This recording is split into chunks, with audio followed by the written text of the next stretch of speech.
ಓಂ ಶ್ರೀ ಸಾಯಿರಾಮ್. ಶ್ರೀ ಸತ್ಯಸಾಯಿ ಲೋಕಸೇವಾ ಗುರುಕುಲಂ ಆನ್ಲೈನ್ ತರಗತಿಗೆ ಹಾರ್ದಿಕ ಸ್ವಾಗತ. ಪ್ರೀತಿಯ ವಿದ್ಯಾರ್ಥಿಗಳೇ, ನಾವು ಈಗಾಗಲೇ 7ನೇ ತರಗತಿಯ 3ನೇ ಪಾಠವಾಗಿರುವಂತಹ ಹಿಲ್ಟನ್ ಹೆಡ್ ಚಳುವಳಿ ಅಂತ ಹೇಳುವಂತಹ ಪಾಠದ ಬಗ್ಗೆ ತಿಳ್ಕೊಂಡಿದ್ದೀವಿ. ಅದರಲ್ಲಿ ಈಗಾಗಲೇ ನಾವು ಈಗ ಎಲ್ಲಿದ್ದೀವಿ?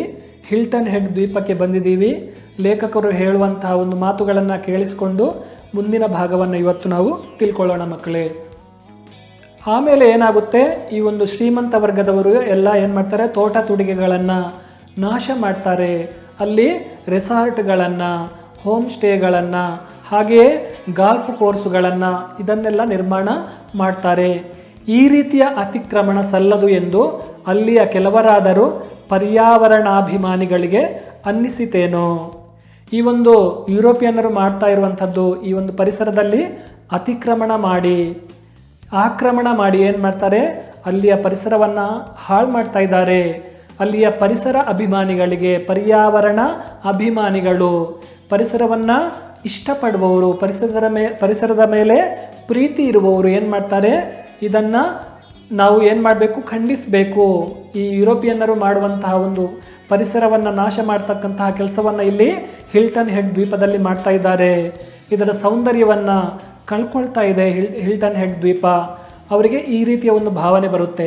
ಅವರುಗಳು ಕೂಡಿ ಇಲ್ಲಿನ ಪುರಾತನ ಸಸ್ಯ ಸಂಪತ್ತು, ಹಳೆಯ ಕಾಲದ ಹೊಂಡಗಳು, ಹಿನ್ನೀರಿನ ಕೋವುಗಳು, ಓಕುಮರ ತೋಪುಗಳು, ಕಡಲ ತೀರದ ಸಸ್ಯಗಳು ಮತ್ತು ಕಾಡಿನ ಮರಗಳನ್ನು ತರಿಯಲೇ ಕೂಡದು ಎನ್ನುವ ಚಳವಳಿಯನ್ನು ಆರಂಭಿಸಿದರು. ಏನು ಮಾಡ್ತಾರೆ, ಈ ರೀತಿಯ ಆಕ್ರಮಣ ಮಾಡಬಾರ್ದು ಅಂತ ಹೇಳಿ ಅಲ್ಲಿ ಏನು ಮಾಡ್ತಾರೆ, ಪರಿಸರದ ಅಭಿಮಾನಿಗಳು ಏನು ಮಾಡ್ತಾರೆ, ಹಳೆಯ ಕಾಲದಿಂದ ಬೆಳೆದು ಬಂದಂತಹ ಒಂದು ಸಸ್ಯ ಸಂಪತ್ತು ಏನಿದೆ, ಆ ಹಿಲ್ಟನ್ ಹೆಡ್ ದ್ವೀಪದ ಸಸ್ಯ ಸಂಪತ್ತನ್ನು ಕಾಪಾಡಬೇಕು. ಹಾಗೆಯೇ ಹಳೆಯ ಕಾಲದ ನೀರು ತುಂಬುವಂತಹ ಒಂದು ಪ್ರದೇಶದಲ್ಲಿ, ಹೊಂಡಗಳಲ್ಲಿ, ಆ ಒಂದು ಹೊಂಡಗಳನ್ನು ನಾವು ಕಾಪಾಡಬೇಕು. ಹಳೆಯ ಕಾಲದ ಹೊಂಡಗಳನ್ನು ಕಾಪಾಡಬೇಕು.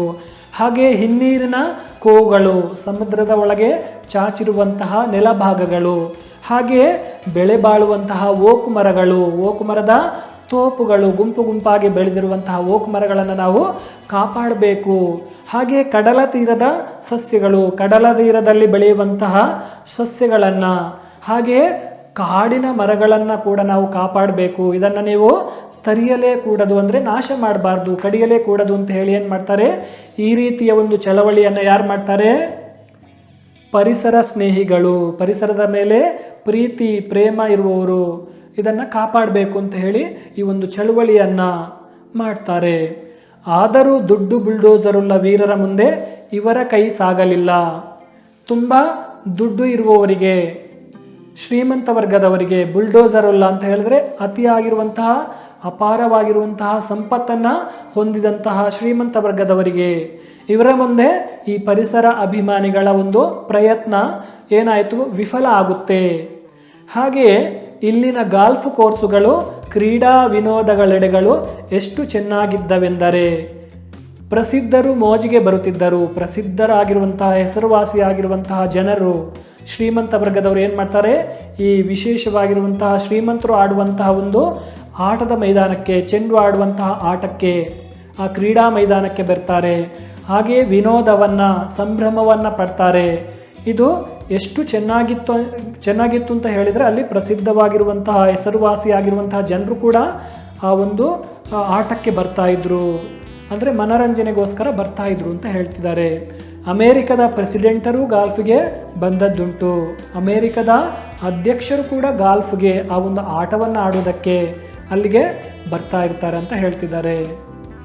ಮುಂದಕ್ಕೆ ಏನಾಗುತ್ತೆ, ದುಡ್ಡು ಮತ್ತು ದೌಲತ್ತುಗಳಿಂದ ಪರ್ಯಾವರಣದ ಚಳುವಳಿಗಳಿಗೆ ಹಿನ್ನಡೆ ಆಗತೊಡಗಿದಾಗ ಕೆಲವು ಆಸಕ್ತರು ಕೋರ್ಟಿನ ಮೆಟ್ಟಿಲಿಗೇರುವ ಆಲೋಚನೆ ಮಾಡತೊಡಗಿದರು. ಏನು ಮಾಡ್ತಾರೆ, ಕೆಲವರು ದುಡ್ಡು ಮತ್ತು ದೌಲತ್ತು, ಆ ಒಂದು ದರ್ಪ ಏನಿದೆ, ನಾವು ನಮ್ಮ ಹತ್ರ ಅಪಾರವಾಗಿರುವಂತಹ ದುಡ್ಡಿದೆ, ಸಂಪತ್ತು ಇದೆ ಅಂತ ಹೇಳುವಂತಹ ಅಹಂಕಾರವನ್ನು ಹೊಂದಿರುವಂತಹ ಜನರು ಏನಿದೆ, ಪರ್ಯಾವರಣದ ಚಳುವಳಿಗೆ ಹಿನ್ನಡೆ ಆಗತೊಡಗಿದಾಗ ಏನು ಮಾಡ್ತಾರೆ, ಈ ಶ್ರೀಮಂತರ ಜೊತೆ ಇವರು ಮಾಡುವಂತಹ, ಪರಿಸರ ಸ್ನೇಹಿಗಳು ಮಾಡುವಂತಹ ಚಳುವಳಿ ವಿಫಲವಾದಾಗ ಏನಾಗುತ್ತೆ, ಇವರು ಕೋರ್ಟಿನ ಮೆಟ್ಟಿಲೇರಿ ನಮ್ಮ ನ್ಯಾಯಕ್ಕಾಗಿ ನಾವು ಹೋರಾಟವನ್ನು ಮಾಡಬೇಕು, ಪರಿಸರವನ್ನು ಉಳಿಸುವುದಕ್ಕೋಸ್ಕರ ಏನು ಮಾಡಬೇಕು, ಕೋರ್ಟಿನ ಮುಖಾಂತರ ನಾವು ಏನು ಮಾಡಬೇಕು, ಹೋರಾಟವನ್ನು ಮಾಡಬೇಕು ಅಂತ ಹೇಳುವಂತಹ ಯೋಚನೆಯನ್ನು ಪರಿಸರದ ಅಭಿಮಾನಿಗಳು, ಪರಿಸರದ ಮೇಲೆ ಪ್ರೀತಿ ಇರ್ತಕ್ಕಂಥವರು ಮಾಡ್ತಾರೆ. ಆಗ ಹೇಗೋ ಒಬ್ಬ ನೆಲದಳ್ಳಾಳಿಗೆ ಪರ್ಯಾವರಣದ ಸುಖ ದುಃಖಗಳಿಗೂ ಮನಸ್ಸು ಕೊಡುವ ಇಂಬಾಯಿತು. ಆ ಒಂದು ಭೂಮಿಯನ್ನು ಇಷ್ಟಪಡುವಂತಹ ನೆಲದಳ್ಳಾಳಿ, ಭೂಮಿಯನ್ನು ಇಷ್ಟಪಡುವವನು, ಭೂಮಿಯ ಮೇಲೆ ಪ್ರೀತಿಯನ್ನು ಹೊಂದಿರತಕ್ಕಂಥವನು, ಪರಿಸರದ ಮೇಲೆ ಪ್ರೀತಿಯನ್ನು ಅಭಿಮಾನವನ್ನು ಇಟ್ಕೊಂಡಂತಹ ಒಬ್ಬ ನೆಲದಳ್ಳಾಳಿಗೆ ಕೂಡ ಏನಾಗುತ್ತೆ, ಪರಿಸರದ ಮೇಲೆ ಅತಿ ಪ್ರೀತಿ ಅಭಿಮಾನ ಬಂದು ಈ ಒಂದು ಪರಿಸರದ ಪ್ರೇಮಿಗಳ ಜೊತೆ ನಾವು ಕೂಡ ಅವರ ಸುಖ ದುಃಖದಲ್ಲಿ ಸಹಕರಿಸಬೇಕು. ಮನಸ್ಸು ಕೊಡುವಂತಹ ಇಂಬಾಯಿತು ಅಂತ ಹೇಳಿದರೆ ಮನಸ್ಸಾಯಿತು, ಸಹಕಾರ ಕೊಡಬೇಕು. ನಾವು ಪರಿಸರ ಸ್ನೇಹಿಗಳಿಗೆ ಪರಿಸರವನ್ನು ಉಳಿಸಬೇಕು, ಈ ಹಿಲ್ಟನ್ ಹೆಡ್ ದ್ವೀಪದ ಪರಿಸರವನ್ನು ಉಳಿಸಬೇಕು, ಬೆಳೆಸಬೇಕು. ಇವರ ಸುಖ ದುಃಖಗಳಿಗೆ ನಾನು ಕೂಡ ಏನು ಮಾಡಬೇಕು, ಸಹಕಾರವನ್ನು ನೀಡಬೇಕು ಅಂತ ಹೇಳುವಂತಹ ಒಂದು ಇಂಬಾಯಿತು ಅಂತ ಹೇಳಿದರೆ ಮನಸ್ಸಾಗುತ್ತೆ. ಯಾರಿಗೆ? ಅಲ್ಲಿರುವಂತಹ ನೆಲದಳ್ಳಾಳಿಗೆ. ಅವನು ಪರ್ಯಾವರಣದ ಆಸಕ್ತರೊಡನೆ ಕೂಡಿಕೊಂಡು ಕಡಲ ತೀರದ ಸಸ್ಯ ಸಂಪತ್ತು, ಹಳೆಯ ಕಾಲದ ಹೊಂಡಗಳು, ಓಕ್ ಮರಗಳನ್ನು ಹೊಡೆದು ತರಿಯಲೇ ಕೂಡದು ಎನ್ನುವ ಚಳವಳಿ ಆರಂಭಿಸಿದ.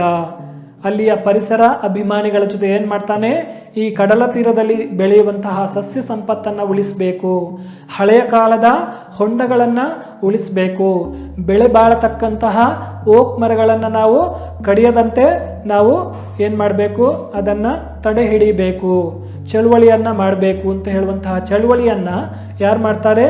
ಈ ಪರಿಸರ ಸ್ನೇಹಿಗಳ ಜೊತೆ ಅಲ್ಲಿರುವಂತಹ ನೆಲದಳ್ಳಾಳಿ ಮಾಡ್ತಾರೆ. ಆದರೆ ಸಾಹುಕಾರರು ಬಗ್ಗಲಿಲ್ಲ. ಇದಕ್ಕೂ ಕೂಡ ಅವರು ಏನು ಮಾಡ್ತಾರೆ? ಬಗ್ಲಿಲ್ಲ. ಅಂದರೆ ಪರಿಸರವನ್ನು ಬಿಟ್ಟು ಕಾಪಾಡುವುದಕ್ಕೋಸ್ಕರ ಸಹಕಾರವನ್ನು ಅಲ್ಲಿಯ ಯುರೋಪಿಯನ್ನರು, ಅಲ್ಲಿಯ ಬಿಳಿಯರು ಏನು ಮಾಡ್ತಾರೆ? ಸಹಕಾರವನ್ನು ನೀಡುವುದಿಲ್ಲ. ಇವರು ವಿಧಿಯಿಲ್ಲದೆ ಕೋರ್ಟ್ ಕಚೇರಿಗಳ ಮೆಟ್ಟಿಲೇರಿದರು. ಇದರಿಂದ ಏನು ಪ್ರಯೋಜನ ಇಲ್ಲ ಅಂತ ಹೇಳಿ ಏನು ಮಾಡ್ತಾರೆ? ಇವರು ನ್ಯಾಯಕ್ಕೋಸ್ಕರ, ಆ ಒಂದು ಹಿಲ್ಟನ್ ಹೆಡ್ ದ್ವೀಪದ ಒಂದು ಪರಿಸರದ ರಕ್ಷಣೆಗೋಸ್ಕರ ಪರಿಸರ ಅಭಿಮಾನಿಗಳು ಮತ್ತು ನೆಲದಳ್ಳಾಳಿ ಎಲ್ಲರೂ ಸೇರಿಕೊಂಡು ಕೋರ್ಟ್ ಕಚೇರಿಯ ಮೆಟ್ಟಿಲನ್ನು ಏರ್ತಾರೆ. ಅಲ್ಲಿಯ ಕಚೇರಿಗೆ ಹೋಗಿ ಅವರು ನ್ಯಾಯಕ್ಕೋಸ್ಕರ ಹೋರಾಟವನ್ನು ಮಾಡ್ತಾರೆ. ಈ ಹೊಯ್ದಾಟದಲ್ಲಿ ಕ್ರಮೇಣ ಜನಸಮ್ಮತಿ ಪರ್ಯಾವರಣದತ್ತ ಒಲಿಯಿತು. ಆ ಹಿಲ್ಟನ್ ಹೆಡ್ ದ್ವೀಪದ ಎಲ್ಲ ಜನರು, ಹೆಚ್ಚಿನ ಜನರು ಏನು ಮಾಡ್ತಾರೆ? ಪರಿಸರದ ಬಗ್ಗೆ ಒಲವನ್ನು ತೋರ್ತಾರೆ. ಜನರು ಸಹಕಾರವನ್ನು ಮಾಡ್ತಾರೆ. ಪರ್ಯಾವರಣದತ್ತ ಜನರು ಏನು ಮಾಡ್ತಾರೆ? ಸಹಕಾರವನ್ನು ಮಾಡುವುದಕ್ಕೆ ಈ ಒಂದು ಹೋರಾಟದಲ್ಲಿ ಸಹಕರಿಸ್ತಾರೆ. ರಸ್ತೆ, ಕಟ್ಟಡ, ಕ್ರೀಡಾಂಗಣ, ಸೇತುವೆಗೆ ತೋರುತ್ತಿದ್ದ ಅಭಿಯಂತರ ಶ್ರದ್ಧೆಯನ್ನೇ ಪರಿಸರ ಸೌಂದರ್ಯ, ಗಿಡ, ಮರ, ತಟಸಸ್ಯ ಸಂಕುಲ, ಹೊಂಡಗಳಿಗೂ ತೋರಿಸತೊಡಗಿದರು. ನೋಡಿ, ಅಲ್ಲಿರುವಂತಹ ಅಭಿಯಂತರರು ಅಂತ ಹೇಳಿದರೆ ಇಂಜಿನಿಯರ್ಸ್ ಏನು ಮಾಡ್ತಾರೆ? ಅವರ ಕೆಲಸ ಸಾಮಾನ್ಯವಾಗಿ ರಸ್ತೆಗಳನ್ನು, ಸೇತುವೆಗಳನ್ನು, ಹಾಗೆ ಕ್ರೀಡಾಂಗಣವನ್ನು, ಕಟ್ಟಡಗಳನ್ನು ಕಟ್ಟುವಂತಹ ಕೆಲಸ ಮಾಡ್ತಿರ್ತಾರೆ ಅಭಿಯಂತರರು, ಇಂಜಿನಿಯರ್ಸರು. ಅದನ್ನು ಮಾಡಿಸ್ತಾ ಇರಬೇಕಾದ್ರೆ ಇವರಿಗೆ ಏನಾಗುತ್ತೆ? ಇಲ್ಲಿ ಶ್ರದ್ಧೆ ಬರುತ್ತೆ ಪರಿಸರದ ಮೇಲೆ.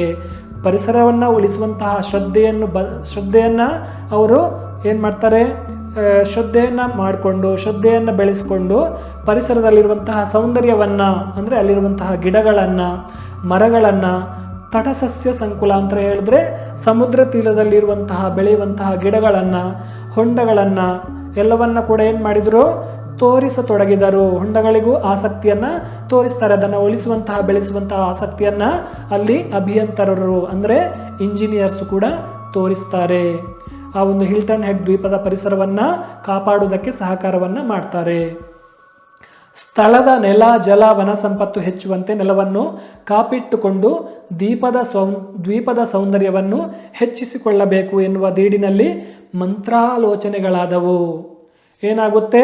ಅಲ್ಲಿರುವಂತಹ ನೆಲವನ್ನು, ಜಲವನ್ನು, ವನವನ್ನು ಎಲ್ಲ ಸಂಪತ್ತನ್ನು ಹೆಚ್ಚೆಚ್ಚು ನಾವು ಬೆಳೆಸಬೇಕು. ಇದನ್ನು ಕಾಪಿಟ್ಟುಕೊಂಡು, ಹಿಲ್ಟನ್ ಹೆಡ್ ದ್ವೀಪದ ನೆಲವನ್ನು ಕಾಪಾಡಿಕೊಂಡು ಸೌಂದರ್ಯವನ್ನು ಇನ್ನಷ್ಟು ಹೆಚ್ಚಿಸಿಕೊಳ್ಬೇಕು ಅಂತ ಹೇಳುವಂತಹ ಯೋಚನೆಯನ್ನು ಪರ್ಯಾವರಣದ ಪ್ರೇಮಿಗಳು, ಪರಿಸರ ಪ್ರೇಮಿಗಳು, ಪರಿಸರ ಅಭಿಮಾನಿಗಳು ಈ ಒಂದು ನಿಟ್ಟಿನಲ್ಲಿ, ದೀಡಿನಲ್ಲಿ ಅಂತ ಹೇಳಿದರೆ ಈ ಒಂದು ನಿಟ್ಟಿನಲ್ಲಿ ಏನಾಗುತ್ತೆ? ಮಂತ್ರಾಲೋಚನೆ ಆಗುತ್ತೆ. ಅಂದರೆ ಜನರು ಒಬ್ರಿಗೊಬ್ಬರು ಇದರ ಒಂದು ಪರಿಸರವನ್ನು ಹಿಲ್ಟನ್ ಹೆಡ್ ದ್ವೀಪದ ಪರಿಸರವನ್ನು ಬೆಳೆಸುವಂತಹ ಒಂದು ಯೋಚನೆಯನ್ನು ಮಾಡ್ತಾರೆ. ಹಾಗೆಯೇ ಜನರು ಒಬ್ರಿಗೊಬ್ಬರು ಮಾತಾಡುವುದಕ್ಕೆ ತೊಡಗ್ತಾರೆ. ಎಲ್ಲ ಹೆಚ್ಚಿನ ಜನರು ಮಾತಾಡುವುದಕ್ಕೆ ತೊಡಗಿದಾಗ ಈ ರೀತಿಯ ಮಂತ್ರಾಲೋಚನೆ ಆಗುತ್ತೆ. ಅಂದರೆ ಎಲ್ಲರೂ ಮಾತಾಡ್ತಾರೆ, ಈ ಪರಿಸರವನ್ನು ಕಾಪಾಡಬೇಕು ಅಂತ ಮಾತುಕತೆ ಆಗ್ತಾ ಇರುತ್ತೆ. ಪುರಾಭಿವೃದ್ಧಿ ಕಾರ್ಯ ಹಾಗೆಯೇ ಜರುಗತೊಡಗಿತು. ಪುರದ ಅಭಿವೃದ್ಧಿ, ನಗರದ ಅಭಿವೃದ್ಧಿಯು ಹಾಗೆಯೇ ಮುಂದುವರಿಯುತ್ತಾ ಹೋಗುತ್ತೆ. ಪರಿಣಾಮವಾಗಿ ಈ ಒಂದು ಹಿಲ್ಟನ್ ಹೆಡ್ ಪುರದ ನಗರದ ಅಭಿವೃದ್ಧಿಯನ್ನು ಮಾಡ್ತಾ ಹೋದ ಹಾಗೆ ಅದರ ಪರಿಣಾಮವಾಗಿ ಏನಾಗುತ್ತೆ, 4-6 ವರ್ಷಗಳಲ್ಲಿ ಹಿಲ್ಟನ್ ಹೆಡ್ ದ್ವೀಪ ಅಥವಾ ಹಿಲ್ಟನ್ ಹೆಡ್ ನಂದನವನದಂತೆ ಮರ, ಗಿಡ, ಹೊಂಡ, ತೀರದ ಸಸ್ಯಗಳಿಂದ ಕಂಗೊಳಿಸತೊಡಗಿತು. ಇದರ ಪರಿಣಾಮವಾಗಿ ಏನಾಗುತ್ತೆ, 4-6 ವರ್ಷಗಳಲ್ಲೇ ಹಿಲ್ಟನ್ ಹೆಡ್ ದ್ವೀಪ ನಂದನವನದಂತೆ ಕಂಗೊಳಿಸುತ್ತೆ ಮಕ್ಕಳೇ. ಆಮೇಲೆ ಮರಗಳನ್ನು, ಗಿಡಗಳನ್ನು, ಹೊಂಡಗಳನ್ನು, ಹಾಗೆ ಸಮುದ್ರ ತೀರದಲ್ಲಿ ಬೆಳೆಯುವಂತಹ ಸಸ್ಯಗಳೆಲ್ಲ ಏನಾಗುತ್ತೆ, ಹಚ್ಚ ಹಸಿರಿನಿಂದ ಆ ಒಂದು ಪರಿಸರ ತುಂಬ ಕಣ್ಣಿಗೆ ಮುದ ನೀಡುತ್ತೆ. ಅಂದರೆ ಅಷ್ಟೊಂದು ಚೆನ್ನಾಗಿ ಕಂಗೊಳಿಸ್ತಾ ಇರುತ್ತೆ. ಅಷ್ಟೊಂದು ಪ್ರಶಾಂತವಾಗಿರುವಂತಹ ಪ್ರಕೃತಿ ವಾತಾವರಣ ಅಲ್ಲಿ ನಿರ್ಮಾಣ ಆಗುತ್ತೆ ಮಕ್ಕಳೇ. ಅವುಗಳ ನಡುವೆ ಕ್ರೀಡೆಗೆ ಎಡೆಗಳಾದವು.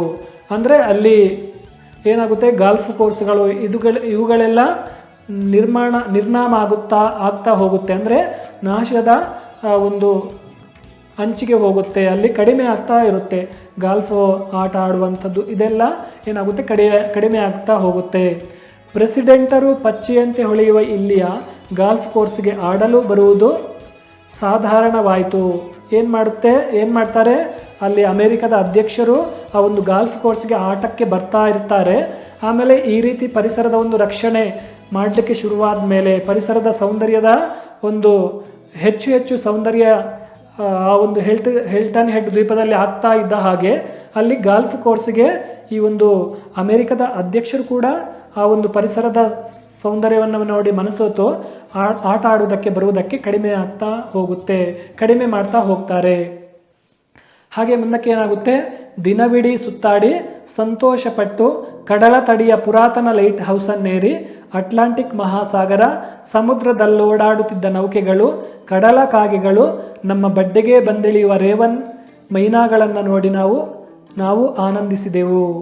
ಏನಾಗುತ್ತೆ, ದಿನ ಇಡೀ ಆ ಒಂದು ಲೇಖಕರು ಯಾರು, ಶಶಿಧರ ವಿಶ್ವಾಮಿತ್ರರವರು ಸಂತೋಷವನ್ನು ಪಟ್ಟು ಆ ಪ್ರಕೃತಿಯ ಸೌಂದರ್ಯವನ್ನು, ಆ ಸುಂದರವಾಗಿರುವಂತಹ ಹಿಲ್ಟನ್ ಹೆಡ್ ದ್ವೀಪವನ್ನು ನೋಡಿ ಸಂತೋಷದಿಂದ ಏನು ಮಾಡ್ತಾರೆ, ಕಡಲ ತಡಿಯ ಅಂದರೆ ಕಡಲ ತೀರದ ಪುರಾತನ ಲೈಟ್ ಹೌಸನ್ನೇರಿ, ಹಳೆಯ ಕಾಲದ ಒಂದು ಲೈಟ್ ಹೌಸ್ ಏನಿದೆ ಅಂದರೆ ದೂರದಿಂದ ಸಮುದ್ರ ಮಧ್ಯದಿಂದ ಕೆಲವೊಂದು ಹಡಗುಗಳೆಲ್ಲ ಬರುವಾಗ ಸಮುದ್ರ ತೀರಕ್ಕೆ ಬರ್ತಾ ಇದೆ ಅದರ ಒಂದು ಸೂಚನೆಯನ್ನು ಕೊಡುವುದಕ್ಕೆ ಎತ್ತರವಾಗಿ ಒಂದು ದೀಪಸ್ತಂಭಗಳನ್ನು ಅಲ್ಲಿ ಹಾಕಿರ್ತಾರೆ.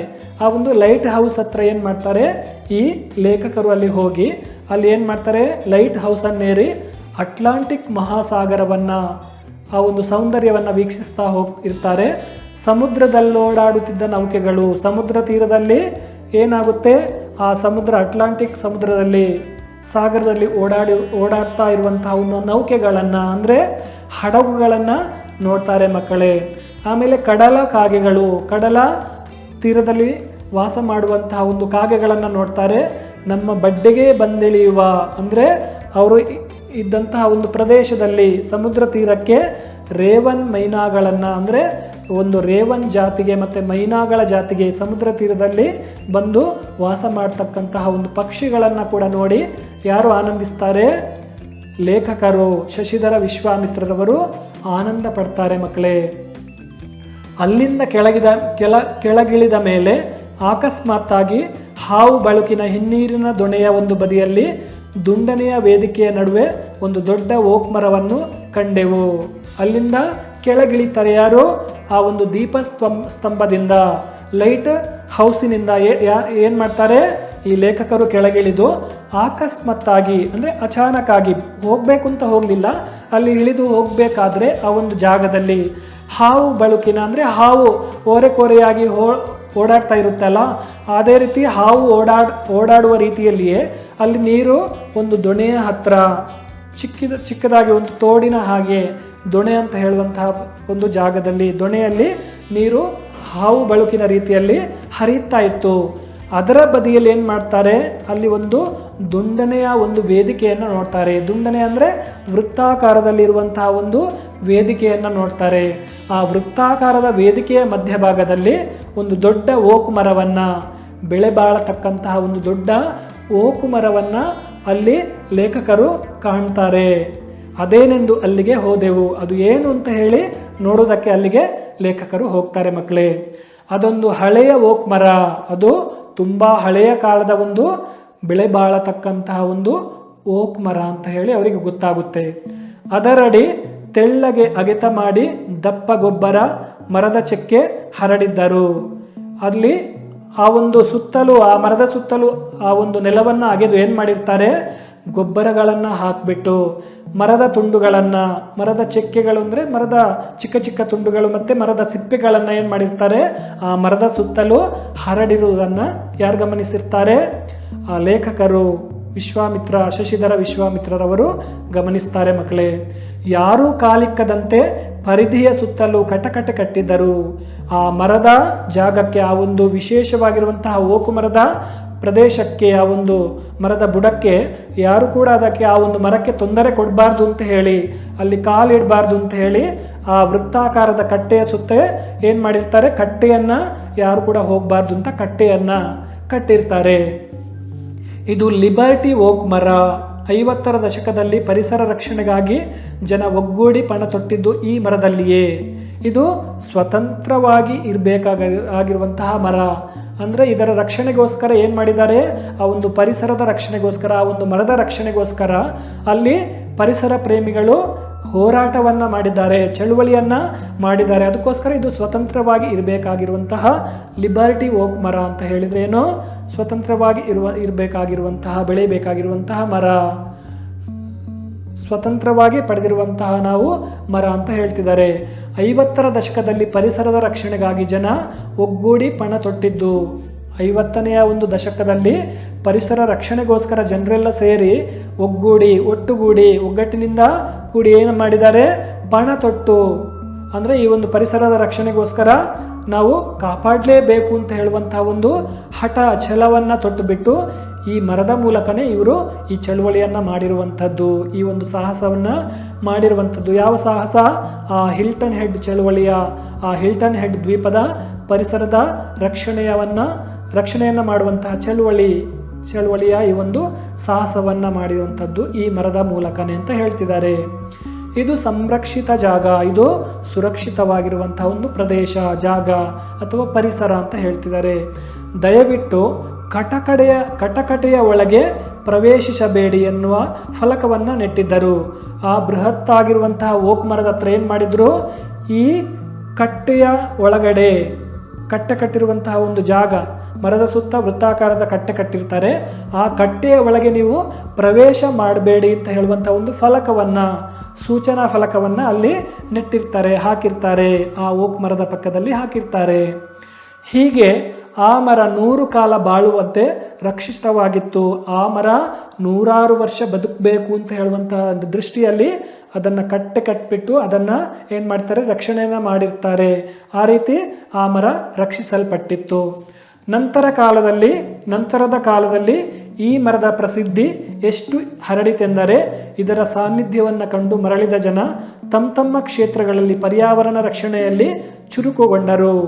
ಈ ಮರವನ್ನು, ಈ ಒಂದು ಪರಿಸರವನ್ನು ಕಾಪಾಡುವಂತಹ ಒಂದು ನಿಟ್ಟಿನಲ್ಲಿ ಏನಾಗುತ್ತೆ, ಅಲ್ಲಿ ಬರುವಂತಹ ಪ್ರವಾಸಿಗರೆಲ್ಲ ಏನು ಮಾಡ್ತಾರೆ, ಅದರ ಸಾನ್ನಿಧ್ಯಕ್ಕೆ ಹೆಚ್ಚು ಜನರು ಬರುವುದಕ್ಕೆ ಶುರು ಮಾಡ್ತಾರೆ. ಆ ಒಂದು ವಿಶೇಷವಾಗಿರುವಂತಹ ವೃತ್ತಾಕಾರದ ಕಟ್ಟೆಯನ್ನು ನಿರ್ಮಾಣ ಮಾಡಿರುವಂತಹ ಜಾಗಕ್ಕೆ, ಆ ಮರದ ಬಳಿಗೆ ಹೆಚ್ಚು ಜನರು ಆ ಒಂದು ಮರದ ಸಾನ್ನಿಧ್ಯಕ್ಕೆ, ದೇವಾಲಯಕ್ಕೆ ಹೋಗುವ ಥರನೇ ಅಲ್ಲಿಗೂ ಕೂಡ ಜನರು ಒಂದು ರೀತಿ ದೇವರು ಅಂತ ಹೇಳುವಂತಹ ಭಾವನೆಯಿಂದ ಆ ಒಂದು ಮರದ ಹತ್ರ ಬರ್ತಾ ಇದ್ರು. ಆ ಮರವನ್ನೇ ಒಂದು ರೀತಿಯ ದೇವರು ಅಂತ ಪರಿಸರ ಅಭಿಮಾನಿಗಳು, ಪ್ರವಾಸಿಗರು ಅಂದ್ಕೊಂಡಿದ್ರು.